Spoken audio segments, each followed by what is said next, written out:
ഇന്ന് നമ്മുടെ മക്കൾ നേരിട്ടുകൊണ്ടിരിക്കുന്ന ഒരു വലിയ പ്രശ്നം എനിക്ക് തോന്നിയത് നമ്മുടെ പാരൻസ് രക്ഷിതാക്കൾ മക്കൾക്ക് നൽകുന്ന ഉപദേശങ്ങളുടെ എണ്ണം കൂടിക്കൊണ്ടിരിക്കുന്നു എന്നുള്ളതാണ്.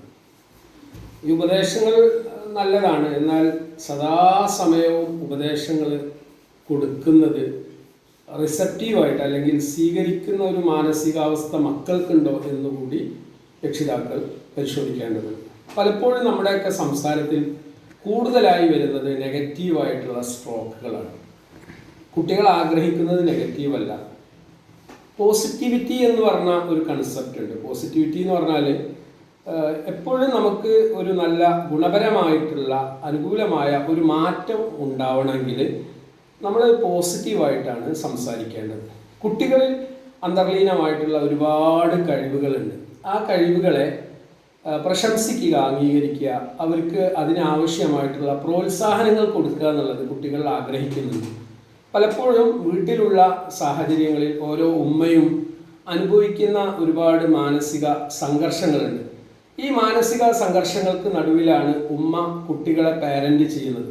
അതുകൊണ്ട് തന്നെ ഉമ്മയുടെ സംസാരത്തിൽ ഉടനീളം മുഴച്ചു നിൽക്കുന്നത് നെഗറ്റീവായ അല്ലെങ്കിൽ നിഷേധാത്മകമായിട്ടുള്ള കാര്യങ്ങളായിരിക്കും. ഇത് എന്തൊരു ഇമ്പാക്റ്റ് അല്ലെങ്കിൽ പ്രതിഫലനം കുട്ടിയിൽ ഉണ്ടാക്കുന്നുണ്ട് എന്ന് പലപ്പോഴും മാതാപിതാക്കൾ ശ്രദ്ധിക്കാറില്ല. ഒരു കുട്ടി ചീത്തയാകുന്നതിനും അല്ലെങ്കിൽ മോശപ്പെട്ട അവസ്ഥയിലേക്ക് നീങ്ങുന്നതിലും നമ്മുടെ മോശപ്പെട്ട സംസാരങ്ങൾക്ക് വലിയ പങ്കുണ്ട്.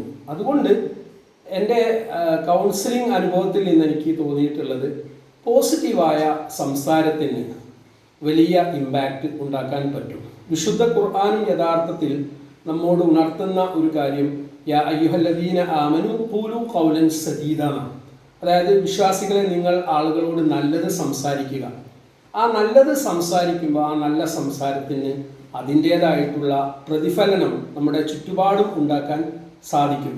ആശ്വാസ വചനങ്ങൾ നൽകുക എന്നുള്ളത്, പ്രശംസിക്കുക എന്നുള്ളത്, കുട്ടികളിൽ അന്തർലീനമായിട്ടുള്ള നല്ല കഴിവുകളെ നിരന്തരം തലോടിക്കൊണ്ട് അതിന് വേണ്ട പ്രോത്സാഹനങ്ങൾ നൽകുക എന്നുള്ളത് കുട്ടികളിൽ ഗുണപരമായിട്ടുള്ള മാറ്റങ്ങൾ ഉണ്ടാക്കും എന്നുള്ളതാണ് പഠനങ്ങൾ തെളിയിക്കുന്നത്. അതാണ് ഓരോ രക്ഷിതാവും കുട്ടികൾക്ക് നൽകുന്ന ഏറ്റവും വലിയ സമ്മാനം.